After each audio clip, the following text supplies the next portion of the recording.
मित्रों, नमस्कार। Veteran actress Asha Parekh 81 साल की हो गई। 2 अक्टूबर 1942 को जन्मी आशा ने बॉलीवुड की कई यादगार फिल्मों में काम किया, लेकिन पर्सनल लाइफ की बात करें तो उन्होंने शादी नहीं की।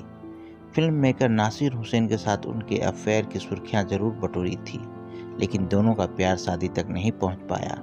इसकी वजह क्या रही, इसका खुलासा उन्होंने खुद एक इंटरव्यू में किया। नासिर हुसैन के साथ आशा ने दिल दे के देखो, तीसरी मंजिल और कारवां सहित 7 फिल्मों में साथ काम किया। आशा बताती है, हाँ, नासिर साहब ही एकमात्र ऐसे मर्द थे जिनसे मैंने प्यार किया। मैं कभी भी घर तोड़ने वाली नहीं बनना चाहती थी। मेरे और नासिर साहब के परिवार के बीच कभी कोई अनबन नहीं हुई। मैं कभी हुसैन को उनके परिवार से अलग करना नहीं चाहती थी। इसी डर से मैंने शादी नहीं की।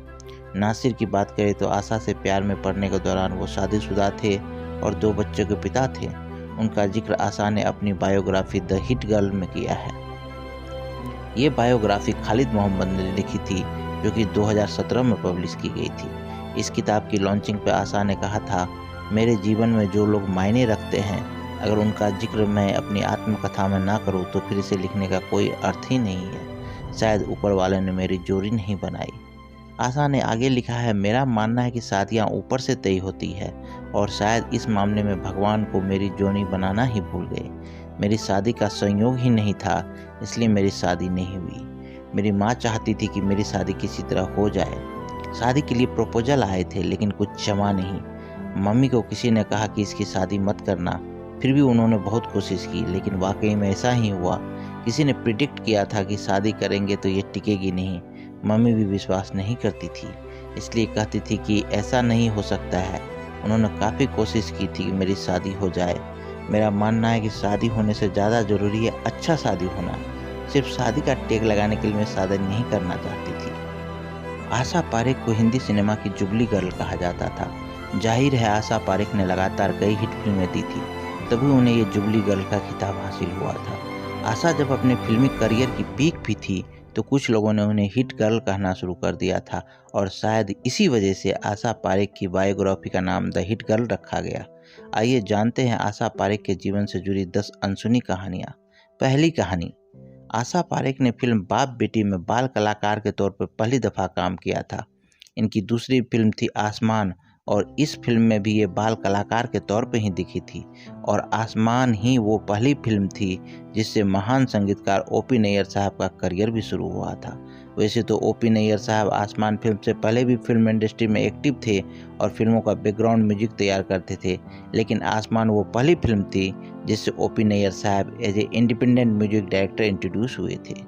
दूसरी कहानी की बात करें तो साल 1957 में आई फिल्म आशा में आशा पारेख ने काम किया था। उस वक्त आशा पारेख की उम्र 15 साल की हो चुकी थी। इस फिल्म में बैजंती माला और किशोर कुमार ने लीड रोल निभाया था।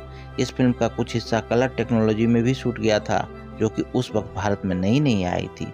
आशा पारेख, जो कि बैजंती माला की बहुत बड़ी फैन थी, वो इस फिल्म में काम करके बहुत खुश थी, और वो इसलिए खुश थी कि इस फिल्म में आशा पारेख को बैजंती माला के साथ एक गाने पर डांस और एक सीन में कॉमेडी करने का मौका मिला था। मुख्य हीरोइन के तौर पर आशा पारेख की पहली फिल्म नासिर हुसैन की दिल देखो थी, जो कि साल 1959 में रिलीज हुई थी। हालांकि पहले ये लगभग तय था कि दिल देके देखो में साधना को कास्ट किया जाएगा, लेकिन किस्मत ने ये फिल्म आशा पारेख जी की झोली में डाल दी। ये फिल्म रिलीज हुई थी ठीक उसी दिन जिस दिन आशा पारेख का 17वां जन्मदिन था, यानी 2 अक्टूबर 1959 को, और इसी फिल्म यानी दिल देखो देखो से संगीतकार उषा खन्ना का भी करियर शुरू हुआ था। उषा खन्ना ने इस फिल्म में शानदार म्यूजिक तैयार किया था, जिससे खुश होकर प्रोड्यूसर शशाधर मुखर्जी ने उषा खन्ना को आशा पारेख की एक और फिल्म हम हिंदुस्तानी का म्यूजिक तैयार करने की जिम्मेदारी दी थी, जो सन 1961 में रिलीज हुई थी। चौथी कहानी में साल 1969 में आई फिल्म आराधना में काम करने के लिए सबसे पहले आशा पारेख जी को अप्रोच किया गया था, पर चूंकि आराधना के किरदार वंदना को फिल्म में बूढ़ी होना भी था, तो आशा पारेख जी ने वो किरदार ठुकरा दिया। आशा पारेख जी के बाद ये किरदार शर्मिला टैगोर जी के पास गया, जिसे शर्मिला जी ने बिना देर के स्वीकार कर लिया, और शर्मिला जी ने आराधना की वंदना का वो किरदार इतने सशक्त अंदाज में निभाया कि उस किरदार के लिए शर्मिला जी को उनके फिल्मी करियर का पहला फिल्म फेयर अवार्ड मिला। हालांकि वो शर्मिला जी के पूरे करियर का इकलौता फिल्म फेयर अवार्ड था। आशा पारेख जी जब अपने करियर की पीक पे थी तो वो अपने डांस ट्रूप के साथ विदेश में शोज करने चली गई थी। उनका टारगेट था विदेशी जमीन पर पूरे 500 डांस शोज करना। आशा पारेख जी के उस टूर का नाम था अनारकली, और अनारकली के साथ ही आशा पारेख जी चोला देवी नाम के एक टूर के लिए भी विदेशों में परफॉर्म कर रही थी। उस शो के लिए भी आशा जी ने पूरी 300 परफॉर्मेंस दी थी। इस टूर में आशा जी के साथ प्रख्यात कथक डांसर गोपी कृष्णन जी भी थे। आशा जी ने और 300 परफॉर्मेंस इमेज ऑफ इंडिया नाम के शो के साथ भी की थी, और साथ ही ये आशा पारेख जी की पहली भारतीय महिला थी जिन्होंने न्यूयॉर्क के लिंकन सेंटर पर डांस परफॉर्मेंस दी थी। ये साल 1973 की बात है।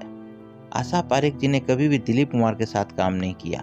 आशा पारेख दिलीप साहब के साथ काम तो करना चाहती थी, लेकिन उनके पास कभी ऐसा कोई मौका नहीं आया जिससे उन्हें दिलीप साहब के साथ काम करने की अपॉर्चुनिटी मिले। वैसे अगर आप गौर करेंगे तो पाएंगे कि राज कपूर जी के साथ भी आशा पारेख किसी फिल्म में नजर नहीं आई। हालांकि राज कपूर जी के साथ आशा पारेख ने 1983 में फिर चोर मंडली साइन जरूर की थी। फिल्म के कुछ सीन्स भी शूट किए गए थे।